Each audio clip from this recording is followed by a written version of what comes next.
বলেন লা ইয়ানালাল্লাহা লুহুমুহা ওয়ালা দিমাউহা ওয়ালাকিন ইয়ানালুহুত তাকওয়া মিনকুম।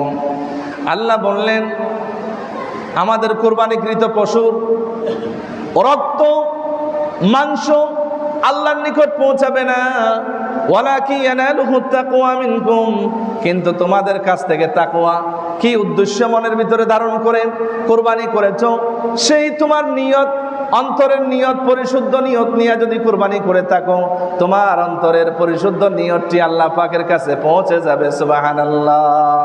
আল্লাহর কাছে তোমার তাকওয়া কতটুকু আল্লাহকে ভয় করে কুরবানি করেছো, সেই তাকওয়া আল্লাহর নিকট পৌঁছে যাবে।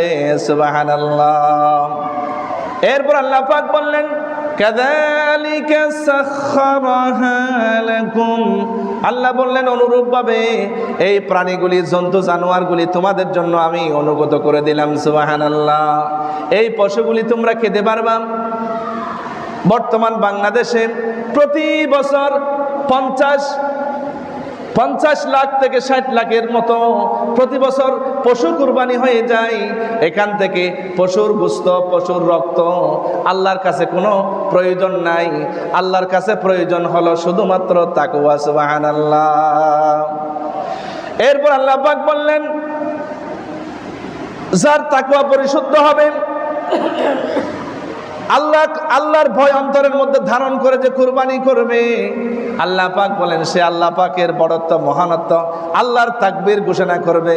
লিতুকাব্বিরুল্লাহা আলা মা হাদাকুম, আল্লাহ পাকের তাকবীর, মহানত্ব, বড়ত্ব ঘোষণা করার জন্য আল্লাহ পাক কুরবানির ব্যবস্থা করেছেন। সুবহানাল্লাহ। ওয়া বাশশিরিল মুহসিনিন, সৎ লোক, নেই পরায়ণ লোক, মুমিনদের জন্য এটা হলো সুসংবাদ।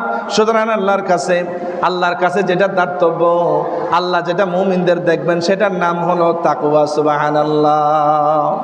সুতরাং অন্তরের মধ্যে তাকওয়া নিয়ে কুরবানি করা মানে শুধুমাত্র আমি গোশত খাবো এটা নয়। কুরবানি করা মানেই হলো নিজের ভিতরে পশুত্ব, অমানবিক আচরণ।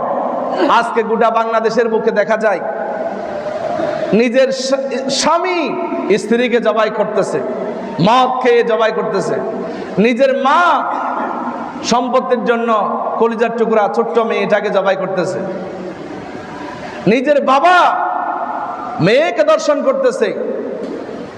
আজকে কোন নিজের ভাই, আপন ভাই, সৎ ভাই, চাচাতো ভাই, জ্যাঠাতো ভাই, খালাতো ভাই সম্পত্তির জন্য ভাইকে মারতেছে।